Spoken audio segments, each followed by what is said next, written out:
case. So yeah. The main thing that we're going to be talking about today, the goal that we're going to be ending up with today, is we're going to set up in our static HTML a way to have our content separate from our template. So we're going to have a template of like how these articles are going to be built out, as far as like H tags and paragraph tags and things like that.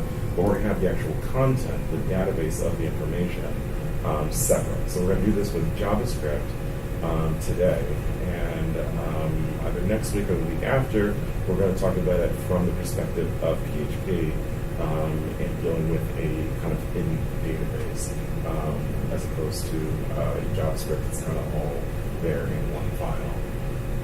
Another advantage of doing this through JavaScript is that it's all what we consider client-side. So we can test, whenever we're talking about something that's client-side, that means we can test it off of our computer.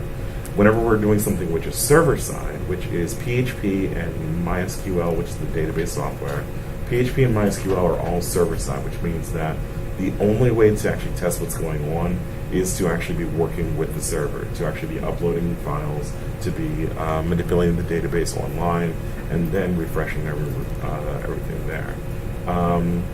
But that's one of the big differences between the server side and the client side. HTML, CSS, and JavaScript are all client side, which means that we can completely test on our computers. Server side means that we have to have a server to work with. Now, there is software out there that allows you to create kind of a fake server on your computer. Are you on Mac or PC? Well, on Mac, but I have a PC desktop as well. So. Okay. There's a program called MAMP, M-A-M-P, which is very popular for Macs, which will allow you to create a fake server on your computer, so you can kind of test any sort of anything that is server-side regarding PHP, SQL, WordPress, anything that needs the server-side languages. You can test that from your computer. I might at some point get into that, but we should have hosting available to us this semester, so hopefully we can actually work from a live site when we actually get into that. But like I said, everything I'm going to be doing today is going to be client side, so we can test everything from this computer. So what we're going to do is, like I said, we're going to separate the data from the actual template. So what we should end up with is something like this, where we have an H1 tag, where we have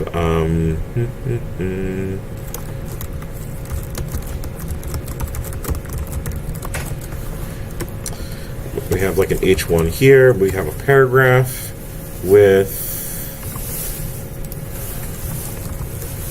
some lipsum.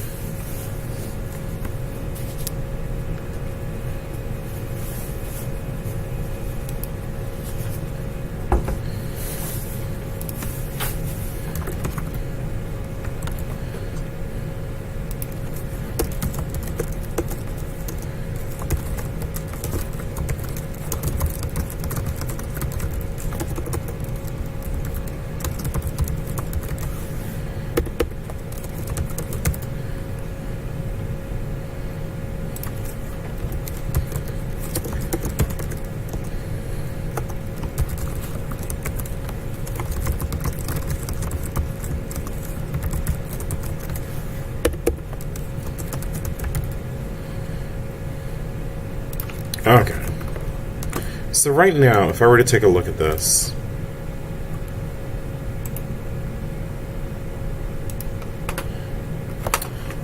we have 3 titles here. We have 3 paragraphs. That right now is built out explicitly through the HTML. We have an H1 tag with that first title, H1 tag with the second title, and the paragraph tags for each one. So this is our template. Like, we have an H1 tag and we have a paragraph tag, and this is the content which is inside of each one of these. So ideally, we can separate out the data or the content from the actual template And one way that we can do that is with JavaScript. Now, this isn't the most practical example, but it does kind of get us into what we're eventually going to be doing in PHP, as well as kind of teaching us some JavaScript concepts along the way. So, the first thing we need to talk about with JavaScript in this case, I'm going to go ahead and create a script tag in the head. This script tag allows us to write some JavaScript. So whatever we have within the beginning and ending script tag here is going to be actual JavaScript code. So the first thing we want to talk about with JavaScript is what are called variables. So if I set up a variable, I would say something like var x equals 1, and then I have a semicolon. So what this syntax does in JavaScript is we set up a variable. The variable in this case is called x, and we're setting it equal to 1.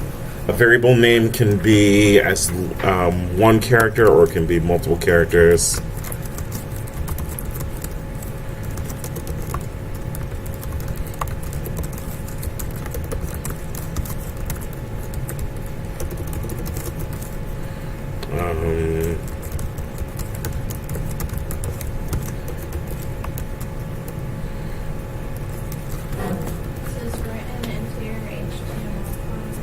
Yeah, so this is all part of the same HTML file right here, is where I can write this JavaScript code. I could also have a separate JavaScript file, but by using the script tag, we can write JavaScript code in here. So we always start, when we're creating a variable, we always start with var, we have a space, and then we have the variable name. In this case, the variable name is x, in this case, the variable name is first, in this case, the variable name is long variable. Variable names, much like ID names and class names, and actual file names in HTML, we want to make sure that we don't have any spaces or special characters in them. So just letters and numbers. But yeah, they can be kind of as long as they need to be for being as descriptive as possible. So yeah, we have a variable, and basically we say equals, and we can put spaces before and after those equals if it kind of makes it easier to read. And whatever's on the right of that equals is what we're actually setting to that variable. So wherever we use x later on in our JavaScript or wherever, it's going to replace that with the number 1. If we have this text here, 1 in quotations, that means wherever we use first, it's going to put in that literal text 1. Where we have long variable here, wherever we use that, it's going to use 10. So, for example,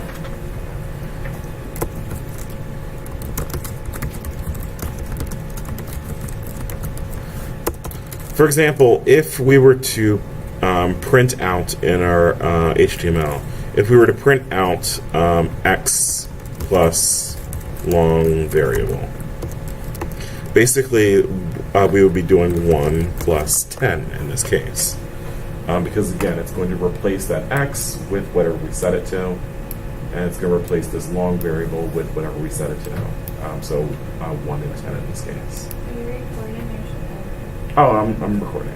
But yes, you should also write it down. Sure. So I mean, you can write notes as well. Like I said, it is recording, but you should never rely too much on recordings because sometimes they mess up. So yeah, so we have variables. I mean, this works just like algebra class. When we have x and y and things like that, as far as just a replacement for that character. Or again, we can have long variable names if we want them to be. So if we have x plus long variable somewhere else in our code or somewhere else on our HTML page, it's just simply replacing those words with the numbers that we set here, 1 and 10. So, X plus long variable in the script? So I'm saying that if we put this somewhere else, so if we put it somewhere else, then it would have replaced that with the number. So let's actually take a look at a literal example of this. Well, we're going to be getting into it anyway, so we might as well do it here.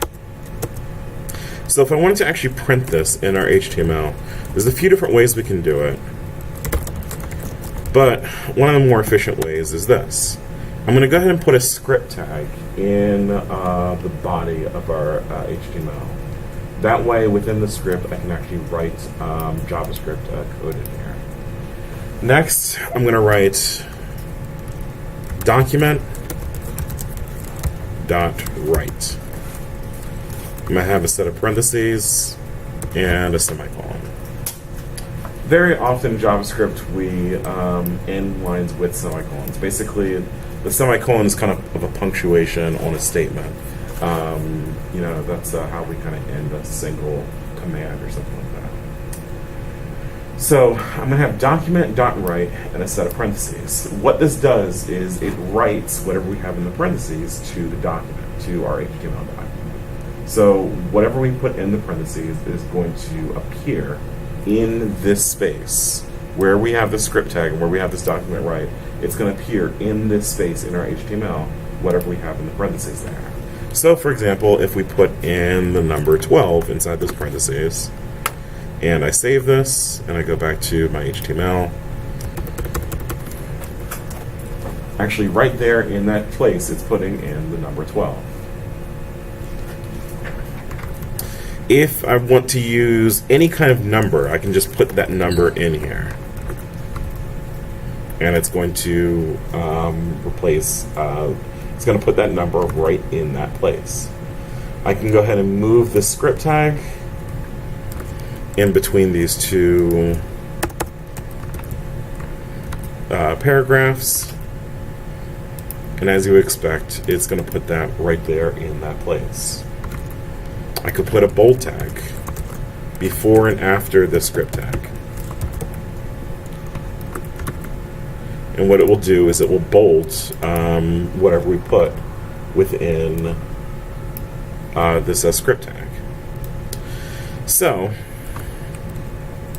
document write will write whatever is inside the parentheses to the actual document actually right now. If we want to do anything that involves text, then we have to put that within quotations if it's literal text.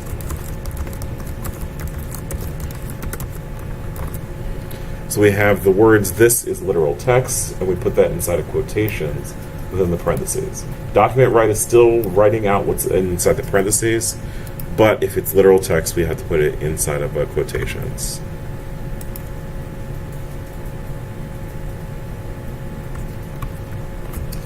So, we have x plus long variable.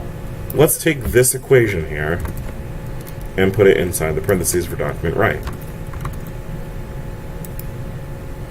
As you would expect, it's putting out 11. It recognizes this as a number. It recognizes this as a number. It's taking 1 plus 10 and making 11 when we put in that equation in here. Now, say that instead of two numbers, say that we use this text. We have first and second. First is set to 1, second is set to 2. So if I say first plus second. Oh, by the way, so say that for whatever reason we don't actually put in the quotations there. Say that we just put in text. Then if we refresh this, we're not going to get anything. That's because when we just put in a word like text or word or hello, if we're just putting in that word, it's expecting a variable. So it's expecting a variable actually called hello. So if we want to use literal text, we always need to put in quotations. So yeah, so say that I have, and again I'm taking out the quotations because I'm actually using the variables this time. So that we have first plus second. Can anyone guess what might appear? Yeah. So it's actually going to do what's called concatenating these strings. Literal text is often called in JavaScript strings. So this is a string and this is a string. And it's doing what's called concatenating, which is just a fancy word for adding two strings together, which means it's putting one string right after the other. So where we have first plus second, the JavaScript, or rather the browser, is the one that recognizes, oh, this is an actual string and this is an actual string. I'm not going to add up the numbers like we have for x and long variable. I'm actually just going to put these strings right next to each other. So we have first plus second right next to each other.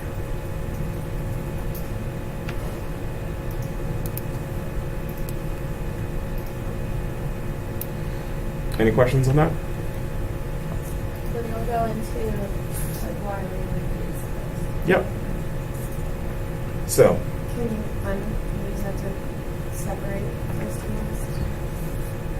Like if like is there a Separate. space in between things? Like so you want to put a space between 1 and 2? like deconcatenate? Yeah. Sorry. Is the thing that you eventually want, you want to put a space between the words 1 and 2, right? Or like throw a comma and a space in there or something. I'm just thinking Sure. for like first, last names. Yeah, so the thing is, we have the text, first and second, and we have them just as the 2 words. There's a couple of different ways that we can put in a space here. One way that we can do it is we can just put in a space right after the 1. And then we'll put in the space there. Or we can put in a space right before the 2. And it will put in a space there. We can put in a comma here, and then maybe a space here. And it's basically, again, just adding these 2 strings together. So 2 has a space before it, 1 has a comma that comes after it. But there's another way we can do this. Say that we want to keep these variables a little bit more pure, so that first is just simply 1, and second is just simply 2. What we can do is we can concatenate a combination of variables as well as literal strings. So we have first plus second. Instead of just that, what we can do is we can say first plus literal text of a space. Let's put in a colon. Space, colon, space. So what this is going to do is it's going to take first, and it's going to replace that with 1. Then it's going to add in a space, a colon, and a space. And then it's going to add in second here. Now, these spaces don't matter whatsoever. This is just kind of spacing out our code to make it easier to read. We don't actually need these spaces here. But once we get inside these quotations, then these spaces actually do matter. They actually will show a literal space here. So we have first plus this literal text plus second.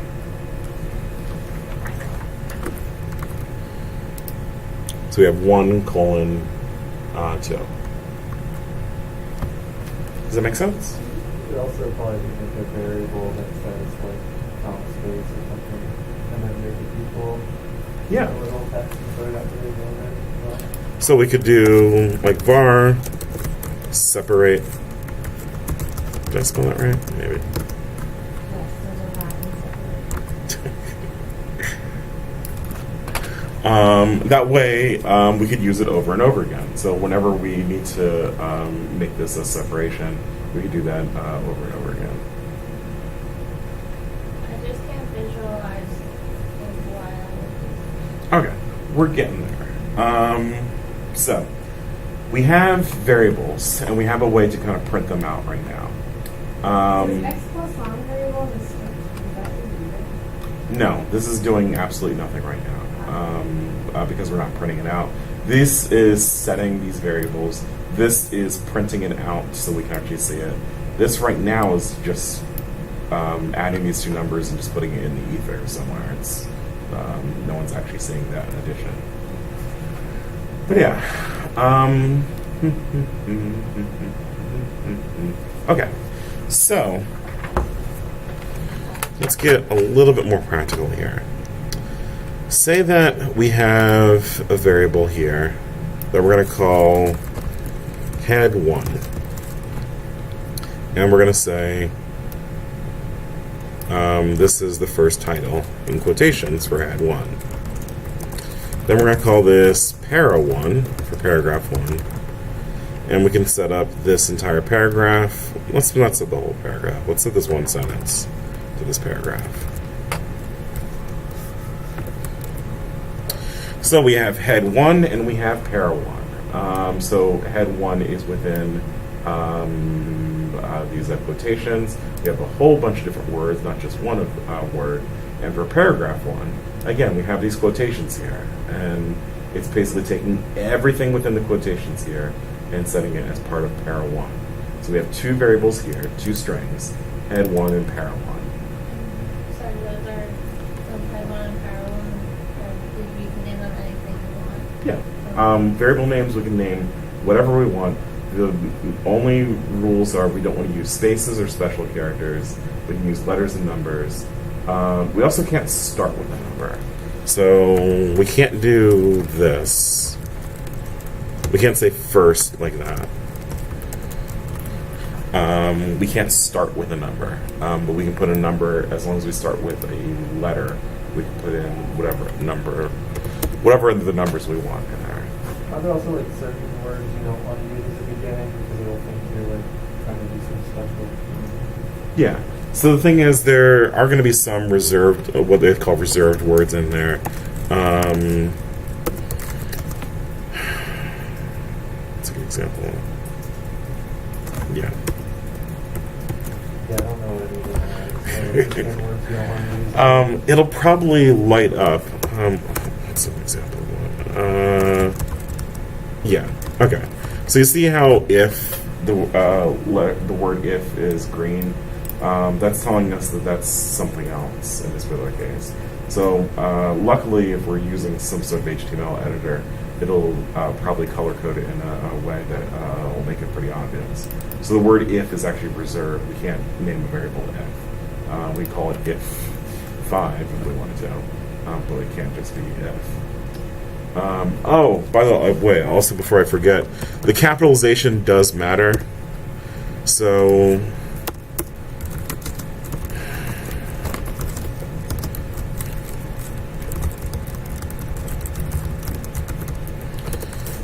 if we have head 1 like this and head 1 like this, JavaScript thinks of these two things as completely separate. So if for whatever reason, like you're using lowercase for all of your variables, but you accidentally use an uppercase down here somewhere, the browser's going to get confused. So you can capitalize it however you want, you just have to remember how you capitalize it. Again, it's the same kind of rules for IDs and classes in that case. The capitalization matters. Okay, so we have head 1 and we have para 1. So if we do this document right, we could do head 1 plus para 1. And what that would do is it would just have, like, this is the first title, and just put the paragraph right next to that. Now, there's a couple of different ways that we could also handle this if we want to put it into our template. We could put the HTML directly in here. So we could put in h1 as part of the string here. And we could put in the paragraph tag as part of the string here.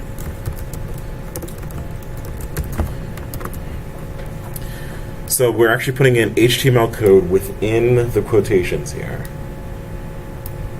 And if we put in head 1 plus para 1, it's going to have this as an h1 tag. It's going to have this as a paragraph tag. In fact, if we do the inspect element, we can kind of see that in real time. We have this as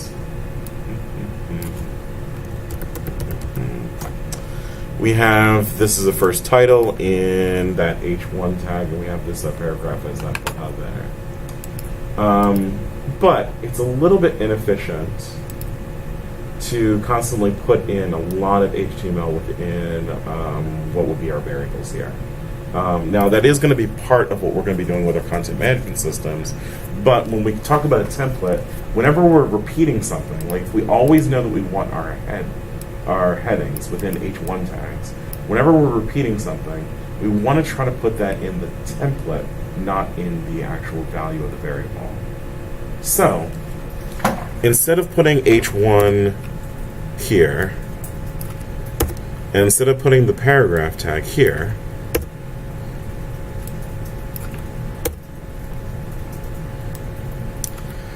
what we can do, there's a couple of different ways we can do this. But one way we can do this is with the document right, we can put in, we're going to put in the literal text H1, and then we're going to say plus head 1. And then we're going to put in the literal text of the closing H1 tag. And then I'm going to copy and paste this document right. And we could do the same thing for the paragraph. We could use a beginning and ending paragraph tag, and we can say para 1 here. You're repeating the content that you have in your Yeah, so this will be another way of doing. I could take this out at this point. So at this point, we have the actual data, and this is what we're trying to get into. Rather than having this literally written out, where we're copying and pasting the same template over and over and over again, rather than literally writing this out in our HTML, what we can do is we can have a template separate from the actual data. Which is what a content management system is all about. It's having the data separate from the actual template so that we can go ahead and tweak the template in one place and know that it's going to work for all of our articles. So no matter how many articles people put in, we know that it's going to format all of those articles in the exact same way if we have it separate from the actual content. Does that make sense?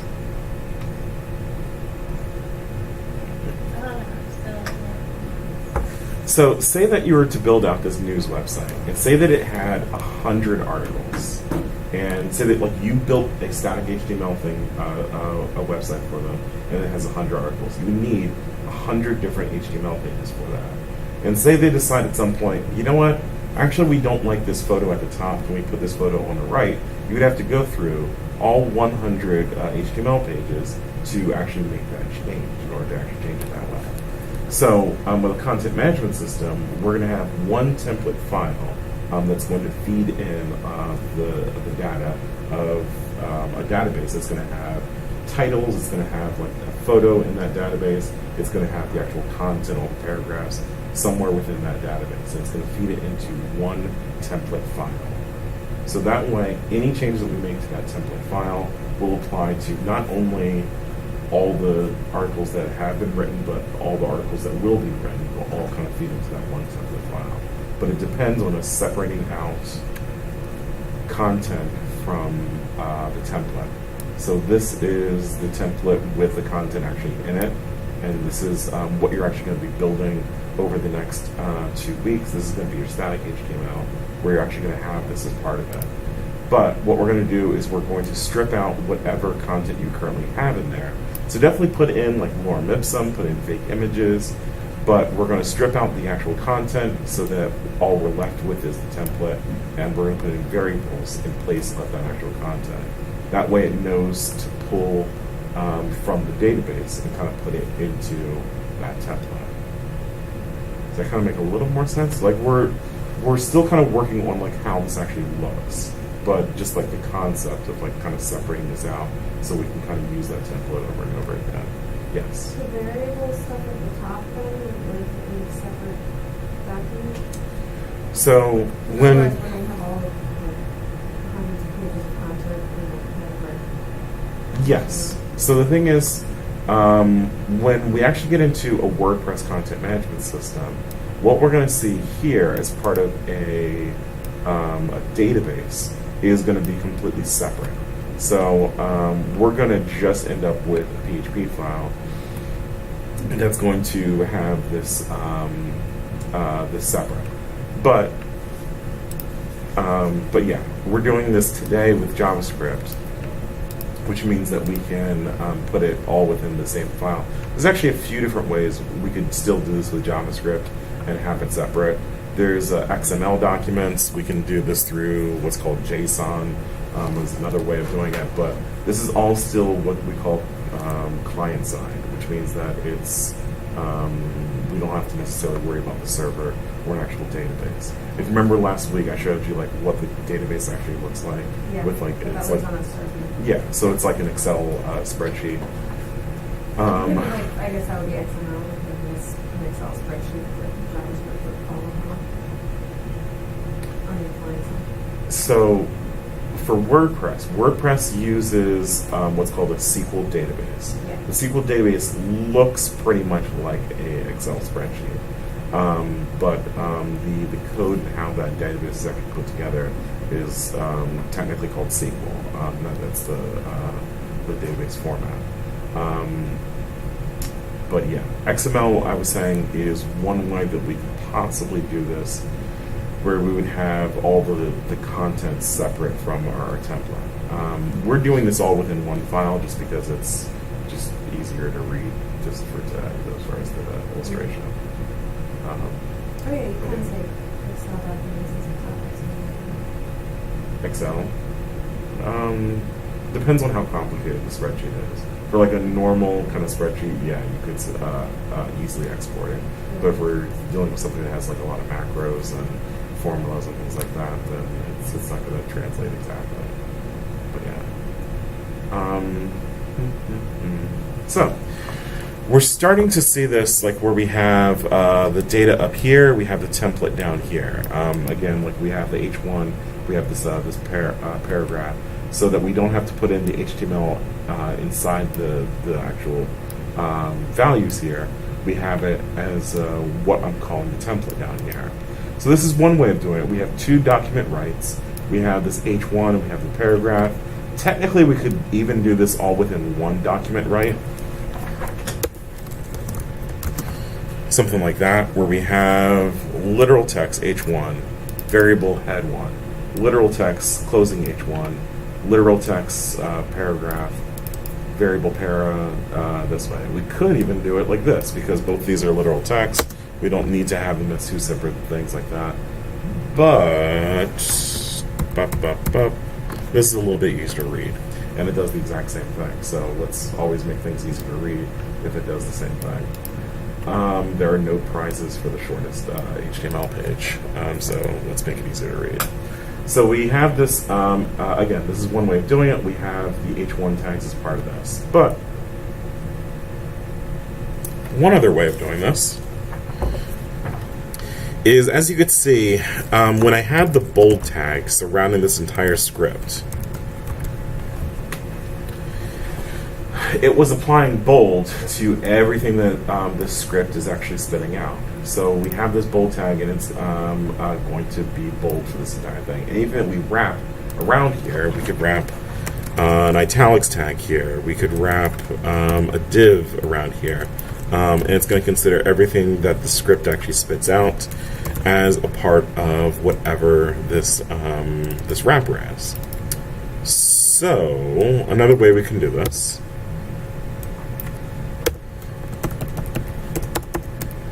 is we could say H1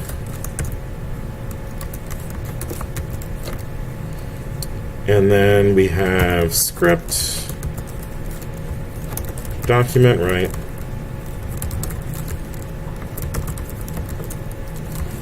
head 1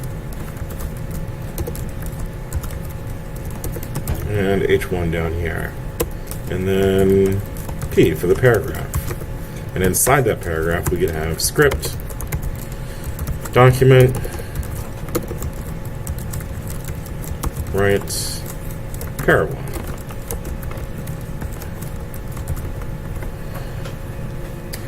And this does the exact same thing as this up here.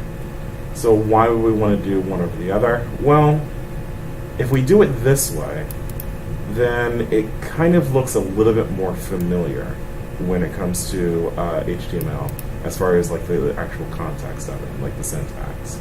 So I could give this like H1 tag like a class, and I could say, you know, headings, and I can give this paragraph like a class that says, I don't know, left aligned or something like that.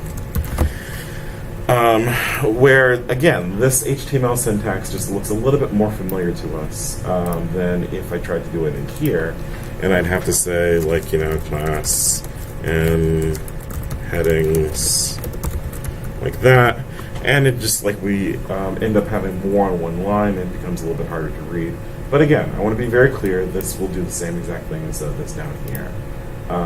So it's just a kind of a matter of trying to make it a little bit easier to read here. So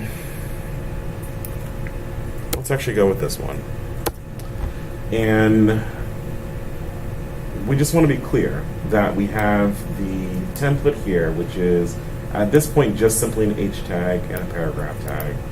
Each of them have a class which I could potentially use in the CSS. And this represents how we're actually spitting out the variable. So this whole thing, even though it's composed of a script tag and document right, and this variable, what we're calling it head1, this whole thing is spitting out the actual value of that particular variable. So, if, let's take the class out for a minute, because we're not actually using it. I don't want it to confuse anything. So at this point, if I wanted to have these three sections that I had here, as far as second title and third title, the way I'd have to do this is I'd have to duplicate kind of what I'm doing up here with the variables. Call this head 2 and pair 2, call this second.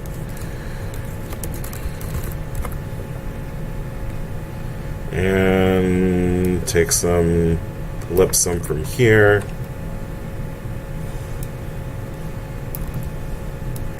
Then I have to do this again.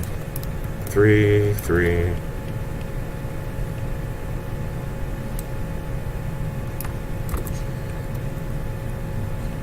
Wait, did I? No, whatever.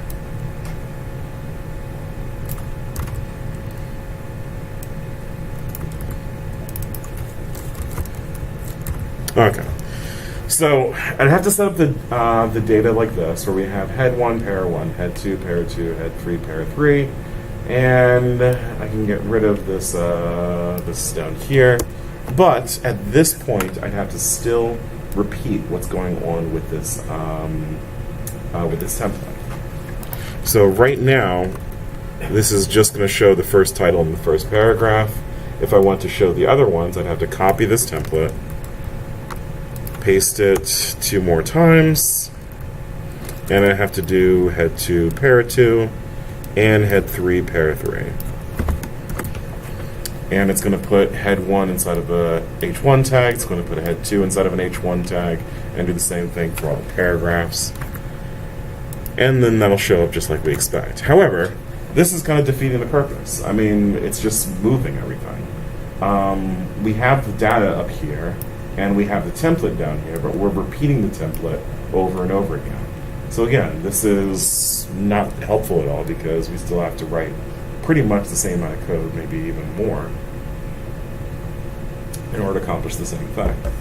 What I'd like to do is I'd like to have just one copy of our template here. Our simple template that just simply has an H1 tag and a paragraph tag. I'd like to have just one copy of this, and for it to put in all the data from up here inside of that template, going over and over again. So, in order to do this, what we're going to have to do is we're going to have to create what's called a loop. So, in order to do a loop, we're first going to have to rearrange our data a little bit. There's a couple of different ways of doing loop, but the most efficient way is if we rearrange our data into what's called an array. So an array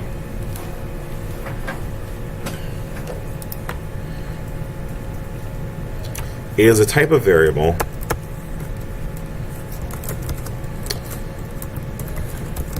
and we can actually use the word array, it's fine. Although I'll typically call it something different, like R, or let's call it data, sure. That's not reserved, is it? Let's call it database. Okay. Anyway, we have a variable database, and the browser recognizes this as a number if we set it equal to a number. It recognizes it as a string if we put in a string as far as like some words within quotations here. If we put in a square bracket and a beginning and ending square bracket, then the browser is going to recognize this as an array. So that means that right now the browser actually sees this as a different kind of variable than what we've set so far. So an array works like this.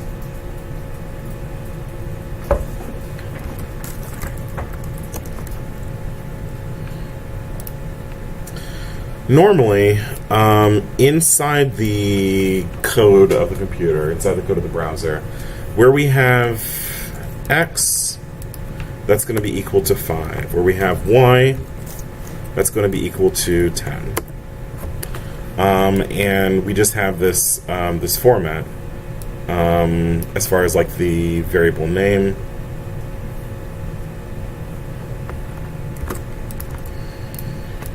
The variable name and the value. So it's just kind of a one-to-one where we do most variables like this. We have the name and we have like what the value is inside the code. With an array, we have the variable name, but the value is broken out into multiple parts. So this variable name is going to be equal to, like maybe we have two, let's do this. Let's say A, B, C, and D. So this one variable includes all 4 of these values in one. Whereas a normal variable, we have like x is 5, y is 10. With an array, we have multiple values within the same exact variable. So the question is, how do we actually call upon any one of these values? Because if database is equal to A, B, C, and D, then if we were to print out database, like how does it know which one to pick, or how does it actually print that out? The way that we do this is we're going to reference the array name itself, in this case database, and then we're going to reference the index of where this exists in this database. So, for example,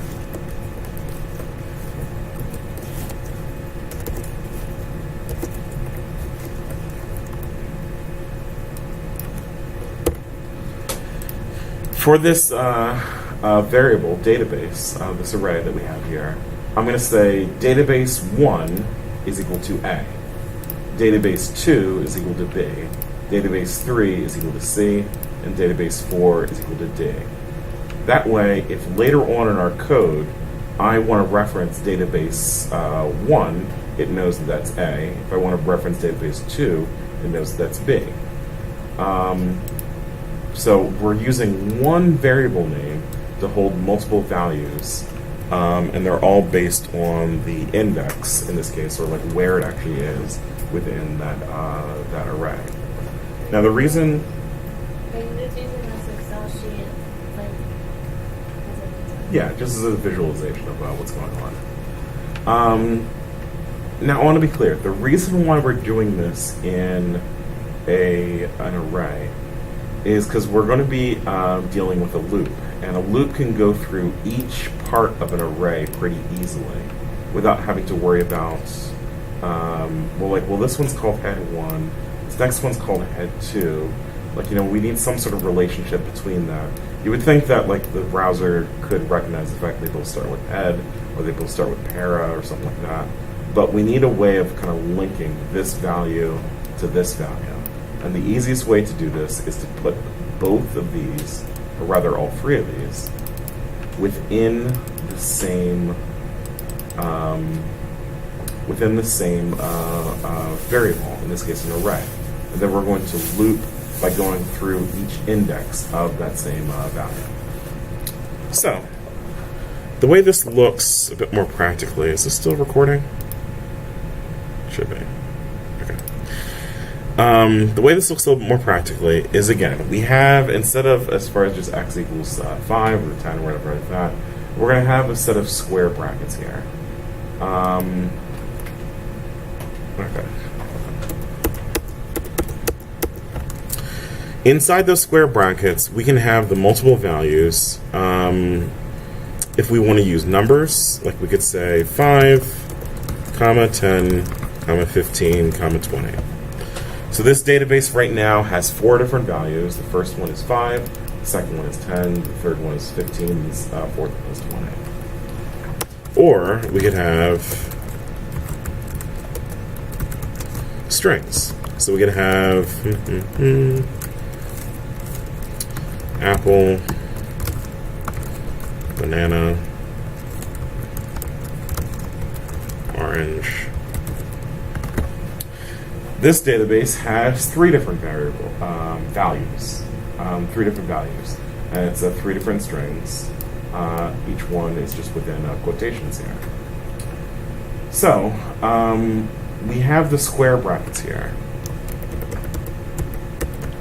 and each value is just separated out by a comma and a space. I mean, the space doesn't really matter, but we typically do a comma and a space to separate out each value. We do want to end the whole thing with a semicolon. So yeah, some people, especially when it comes to strings, especially when it comes to longer strings,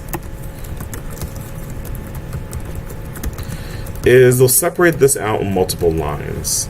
As long as we start with a square bracket, we end with a right square bracket and a semicolon, the browser doesn't really care too much. So we could do apple, banana, orange, just like that. And this will be the exact same thing as this up here. So it's just a different way of separating it out. The important thing is to remember that the last one does not have a comma after it. So we only use commas to separate. So if we're like doing this template, like we're doing this over and over again, and we mistakenly put a comma at the very end of the last one, then what it's going to do is the browser's going to assume there's supposed to be something that's going to come after it. Wherever it sees a comma, it expects a value that's going to come after that. So if we're doing it this format, it just makes it maybe a little bit harder to remember. We don't have a comma there, but it's certainly a little bit easier to read, especially if we're going to have more complicated things here. So what we're going to do with what we have in our example is let's create a database specifically called headings. I'm sorry, an array. An array, a database, and we're going to call this headings. So the first one is going to be, this is the first title, comma. We're going to have, this is the second title, comma, and we're going to have, this is the third title. So now we have an array or database called headings. And in the first spot is the value, this is the first title. In the second spot, we have the value, this is the second title. And the third spot, we have the value, this is the third title. So, if we just wanted to print out one of these,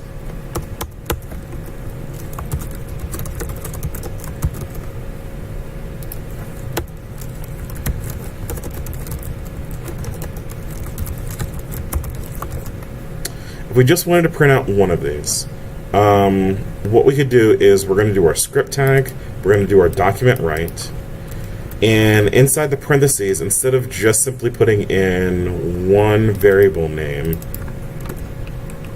like head3, instead we're going to put in headings as the array name. But again, we're not printing out the entire thing. We're just trying to print out one of these instances of this array. So we're going to put in headings.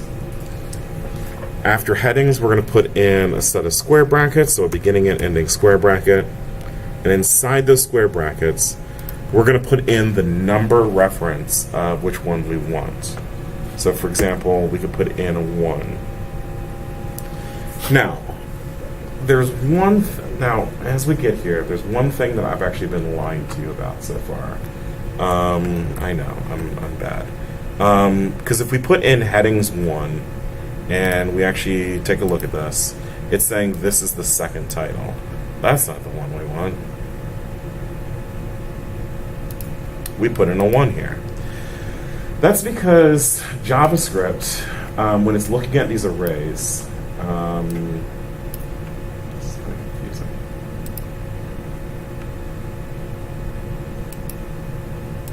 When it's looking at these arrays, it doesn't start with a 1.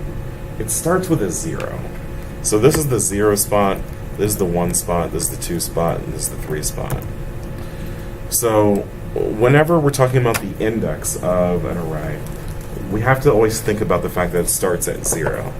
There's some weird computer science reasons that a lot of arrays, a lot of languages begin arrays with 0. But it's not really why we're here. Just try to remember that that arrays in this case begin with 0. You might not actually need to reference that much in what we're going to be doing, but at least in this particular case, we want to remember that again, arrays begin with 0. So we have headings, we have a set of square brackets. Inside those square brackets, we have a number, and that number is going to be the index of what we want. So in this case, we have document.write, headings, and 0. So now, if we refresh this, we get this is the first title. Let's go ahead and duplicate this. So we have headings 0, headings 1, and headings 2.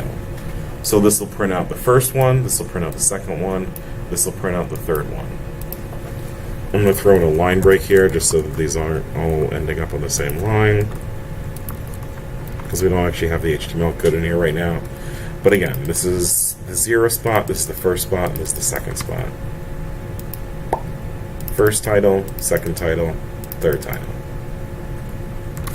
But we're still not quite where we want to be, because we're still repeating something over and over again.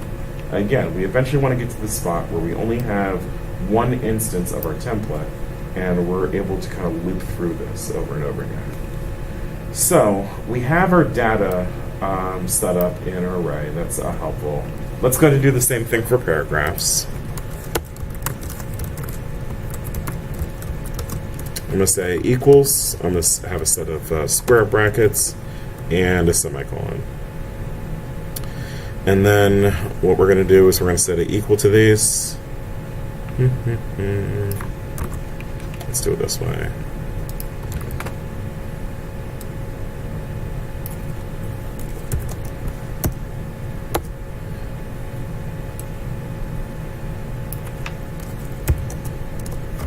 Can I have a line break here?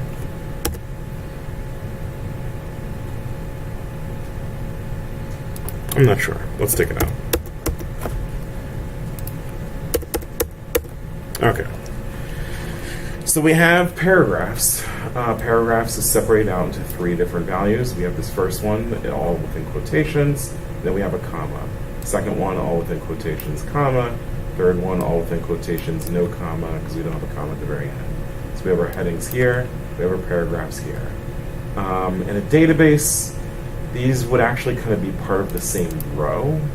And there is a way that we could represent that in JavaScript, but I don't really want to get there quite yet. But right now, this is our database. We have headings and we have paragraphs. Each one is set up in an array so that it's easier to loop through. So you're using JavaScript to communicate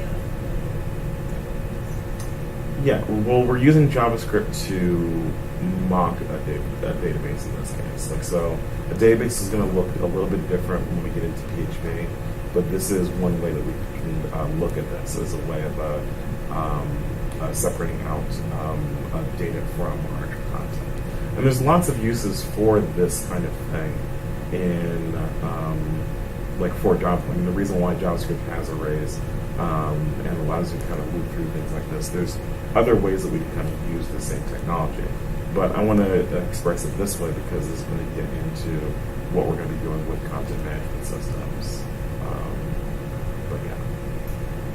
So, our loop. There's a few different loops in JavaScript.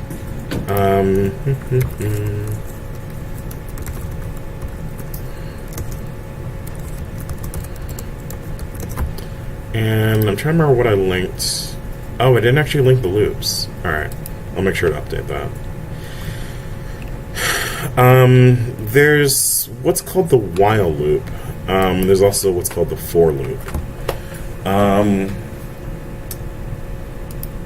With WordPress, we might actually see the while loop a bit more. Should we use that one?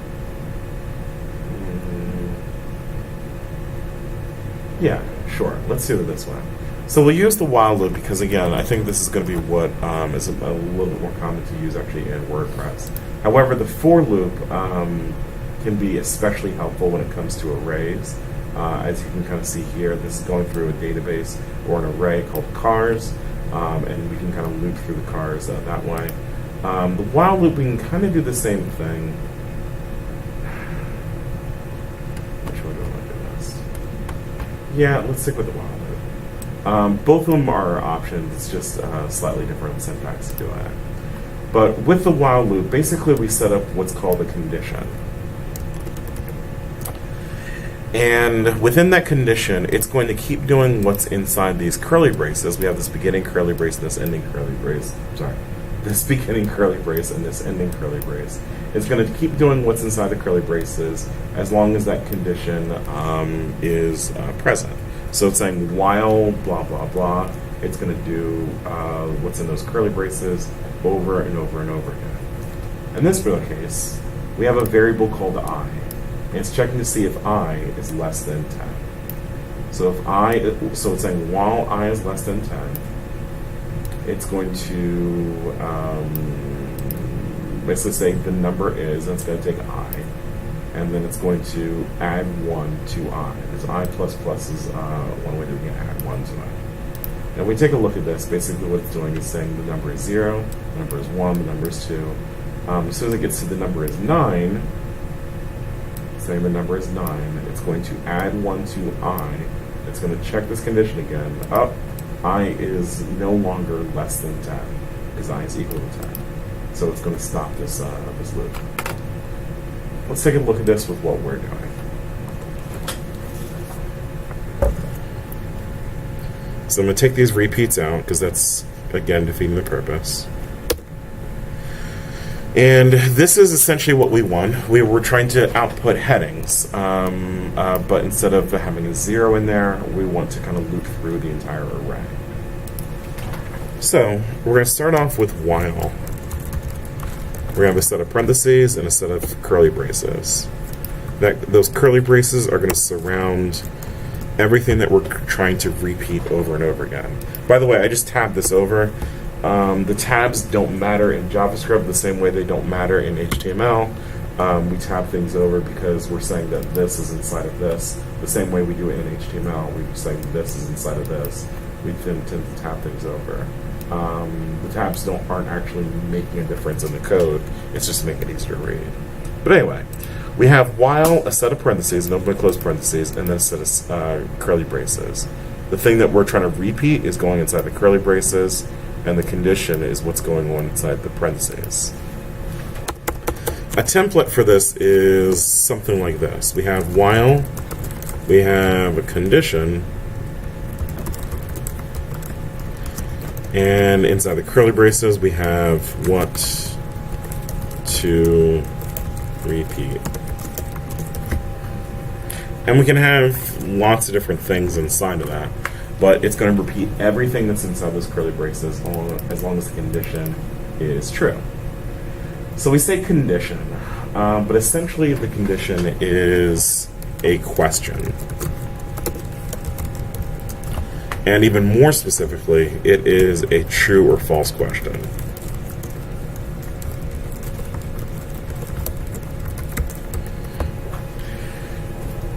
what is inside those parentheses is a true or false question. We're not asking what is the value of X. We're not asking what is the value of Y. We're not asking what is the value of head 1.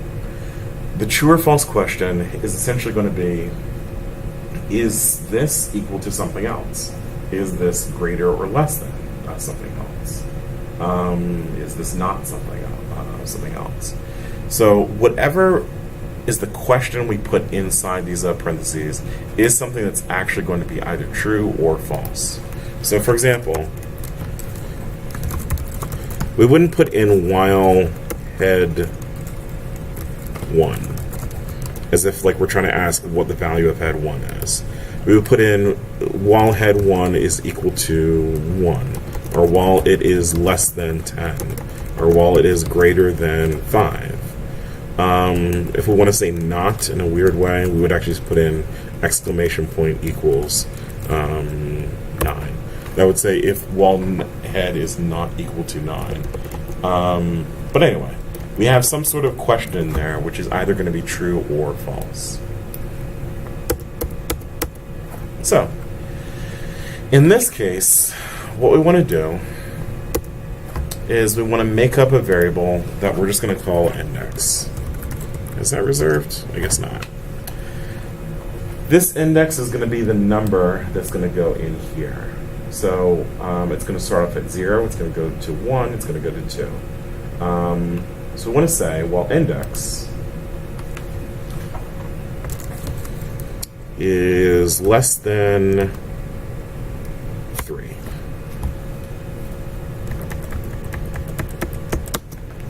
While index is less than 3, we're going to do document right, headings, and instead of 0, we're going to replace that 0 with this variable here. So while index is less than 3, we want index to be 0, it's going to be 1, it's going to be 2, and when it gets to 3, it's going to stop this. But we need to do a couple more things. So we're saying while index is less than 3. So first of all, we need to set up what index actually is. So we're going to start off with var index equals 0. Because the very first time around, we want this to be 0. So index is equal to 0. It's going to check, hey, is the index less than 3? Why, sure it is. 0 is less than 3. So it's going to do what's inside of here, which means that document.write, headings, and this is going to be a 0. Then it's going to do this again. Is index less than 3? Well, yes, it is. Index is still 0. So it's going to do headings 0. And then it's going to check again. Is index less than 3? Yes, it is. 0 is less than 3. So it's going to do heading 0. And then it's going to keep doing that until the computer eventually explodes. Because it's just going to... So, yeah, we're going to get into that in just one second. But the thing is, as long as index is less than 3, which at this point it's always 0, it's going to just keep doing this over and over again. Which generally... I don't know, I'm just... It's a lot to process. Yeah. So, what is the index? Like... Index is a variable that we've set up as a way of tracking where we are in this array. So we're going to go through the first one, we're going to go through the second one, we're going to go through the third one. And where we have index is just letting us know where we are in this particular array. So index basically is this number up here. And we're going to start off index at 0, and then we're going to make index 1, then we're going to make index 2, then we're going to make index 3. That way we know when we say database index, when it's 0, it's going to pull up A. And we say database index, when it's 1, it's going to bring up B. The same thing here, when we do headings index, it's going to bring up headings 0, it's going to bring up headings 1, it's going to bring up headings 2, and that's going to translate to 0 place, the 1 place, and the 2 place here.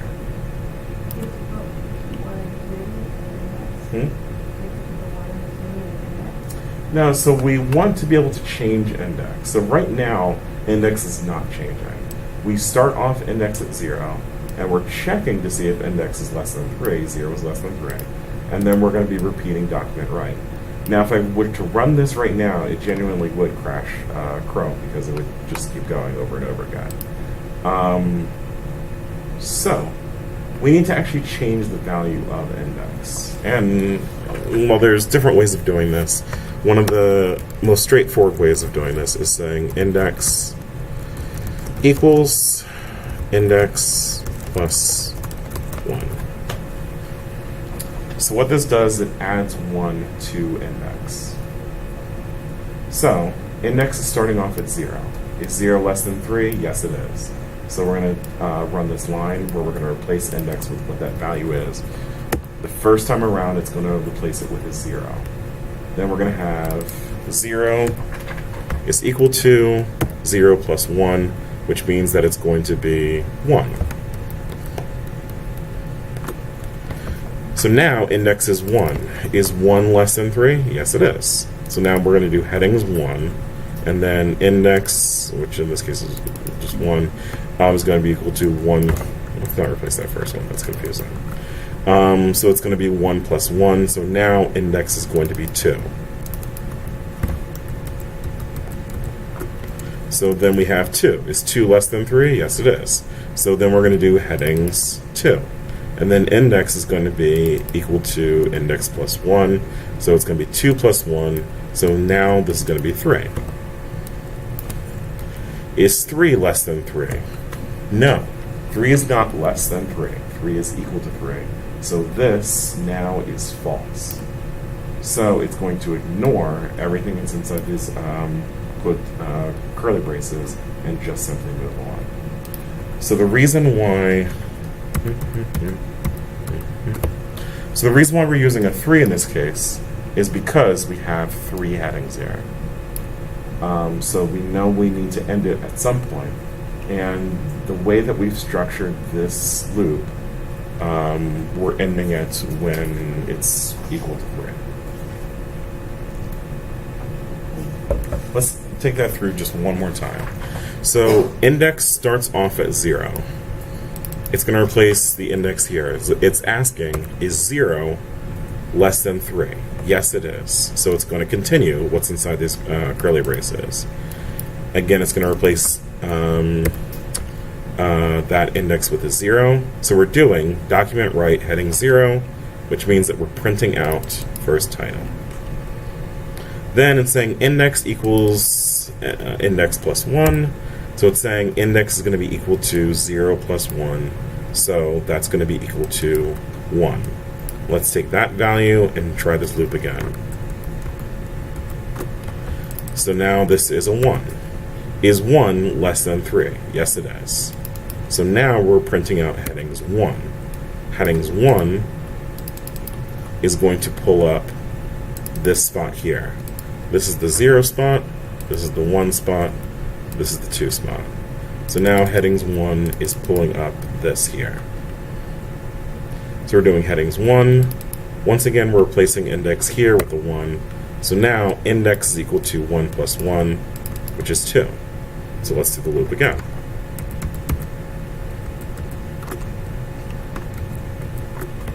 So now this is a 2. 2 is 2 less than 3. Yes, it is. So we're going to do headings 2.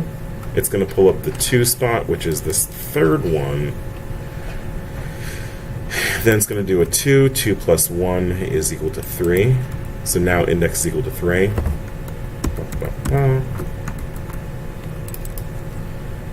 And then finally, 3 is not less than 3, so that means that the whole thing stops. So how do you make it so that the 3 automatically updates based on how many batteries? Good question. So there's a few different ways of doing it. But before we get into that, let's actually take a look at this in real time. I could be lying to you this whole time, so let's make sure I'm not lying. Yeah, so we have this is the first title, this is the second title, this is the third title. They're all on the same line because we're not doing anything to separate them out. Let's put in the HTML inside of here for right now. So I'm going to do H1, plus headings index plus end of h1 tag. So this is the same thing we were doing before. We're just adding the literal string of a beginning and ending h1 tag. And we're doing it inside of here, inside the document right at this point. So we get, this is the first title, this is the second title, this is the third title. And this is where we put it in a little more literally, but yeah, we get that. If you wanted to add paragraphs after each, you could just make the long string of plus paragraph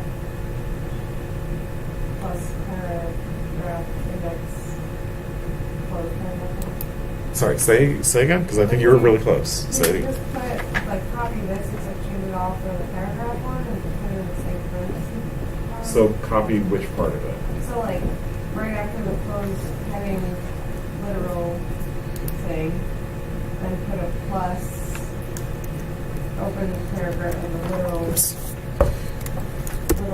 paragraph, open tag,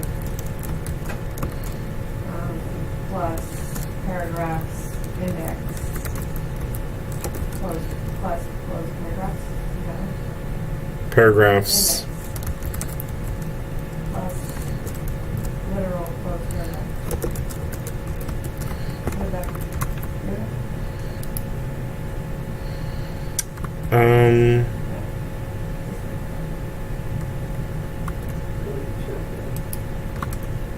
Yeah, it should. What are we doing wrong here? Maybe the paragraph on top are, oh, you can spell paragraphs. In that part, Oh, yeah. The P before the H done. Oh, yeah, you're right.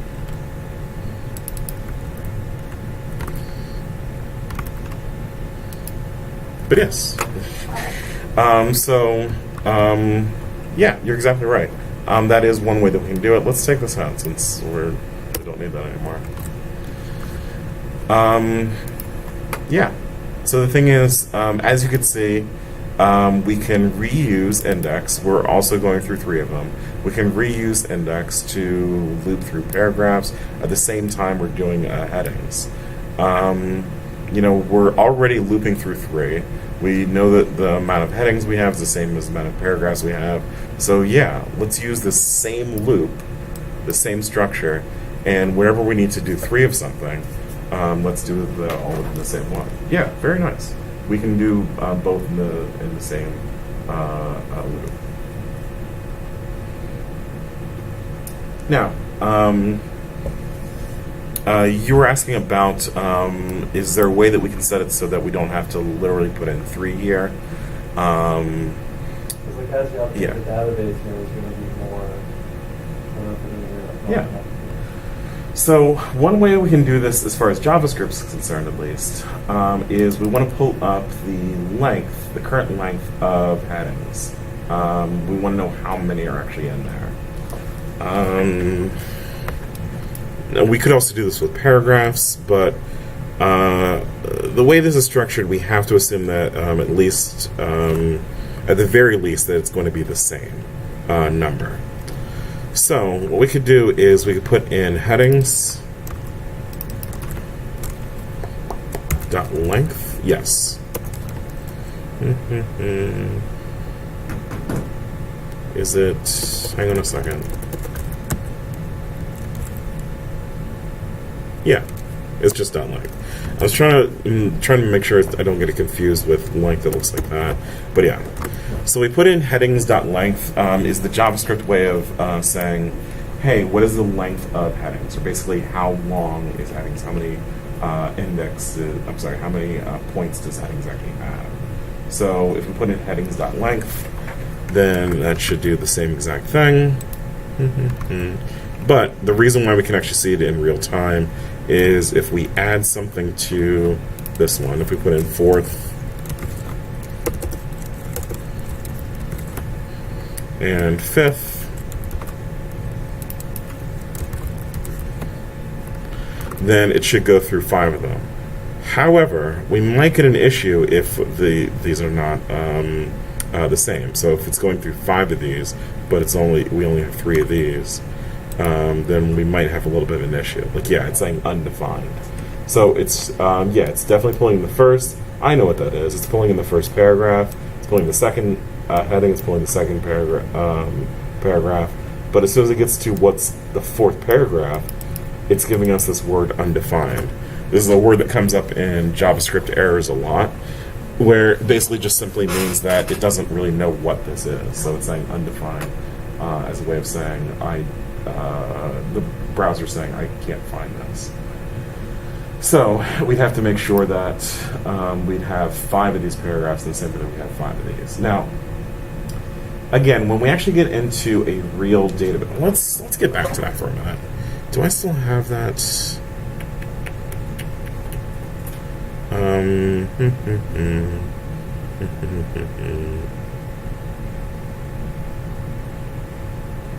You know what, we'll get into it next week. Yeah, I don't want to get too far into this, but in a real database is going to look a bit more like a spreadsheet.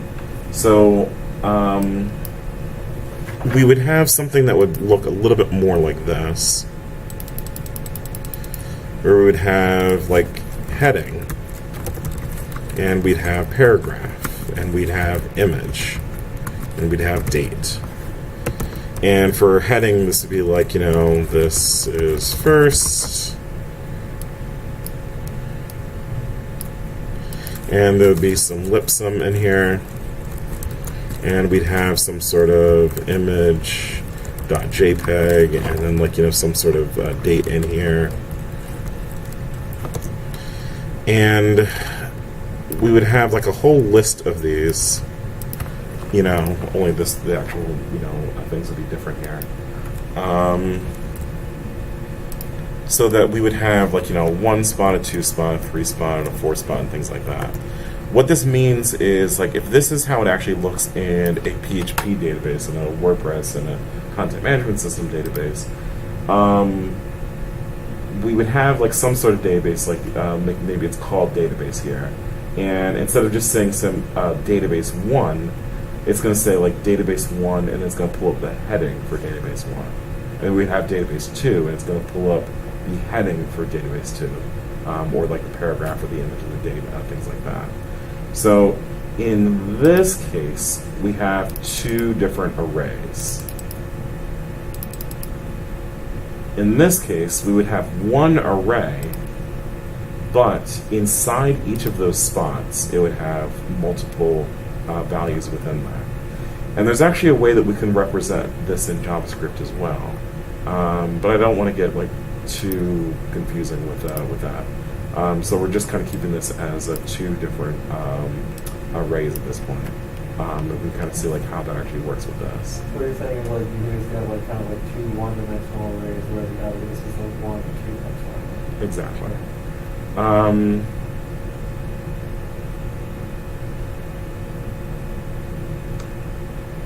Okay, just really quick, I'm going to show you this. So, if we were to do this as one, I really love this stuff.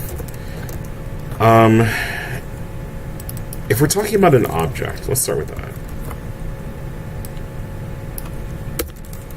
We're talking about an object. This is another kind of variable in JavaScript. And with an object, we can have something like this. It would be like heading.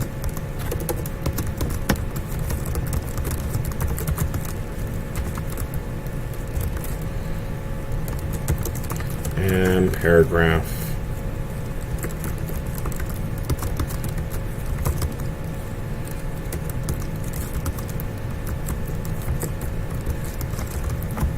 Okay. Now, you'll notice that instead of square brackets, we have the curly braces here. This is an object. If we were to represent, if we want to pull up this heading in somewhere down below, instead of just saying document write object, is that a reserved word? Maybe not. Instead of just saying that, because we're not trying to print out this whole thing, we're just trying to print out one aspect of this object. So we would say object dot heading, or we would say object dot paragraph. So if we're talking about a database,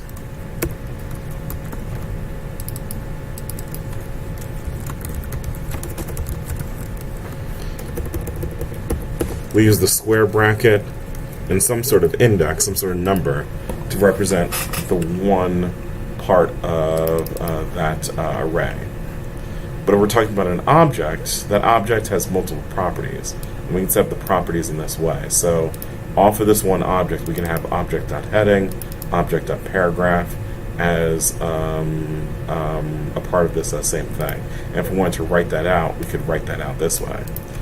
So we can actually combine the concept of this object along with the concept of this array. With this array, we separate out each thing with a comma. So this is a string, and we separate that out with a comma. If we're doing numbers, we can have numbers, but we separate that with a comma. This is how we write out an object in JavaScript, which means if we're to combine these two concepts together,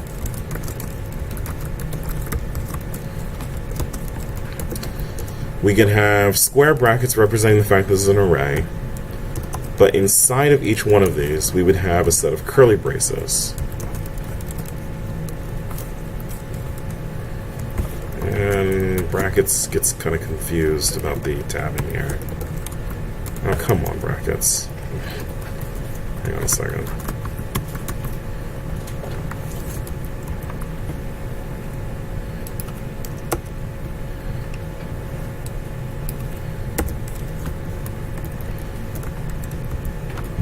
There we go.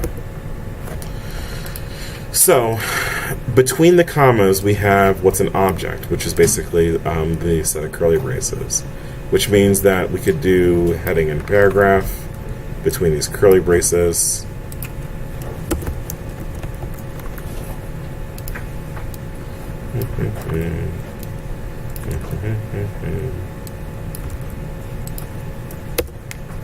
So this database now has 3 objects inside of it.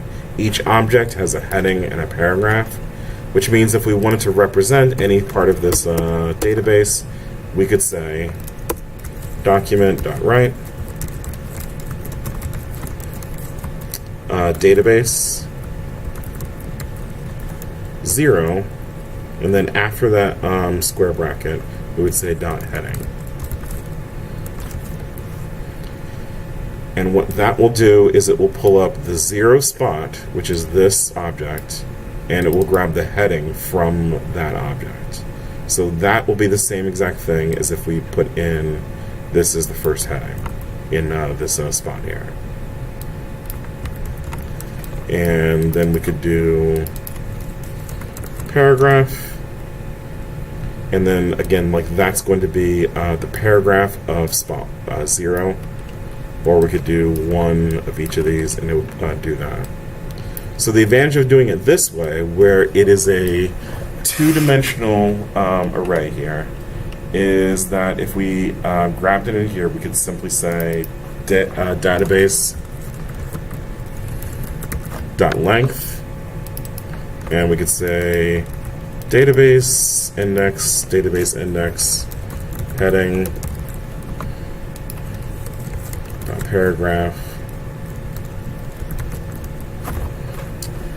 And the advantage of doing it in this 2-dimensional way is that we know for a fact that if we have 3 headings, we have 3 paragraphs.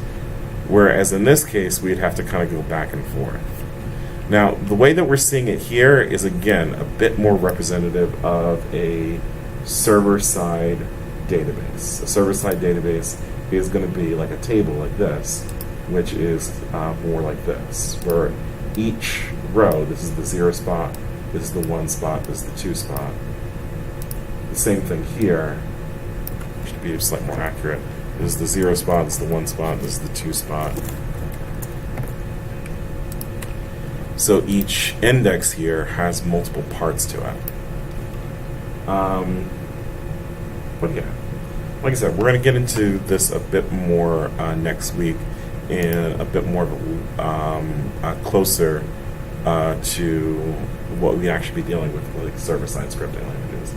But I want to show you this so far, And let's take a couple steps back here.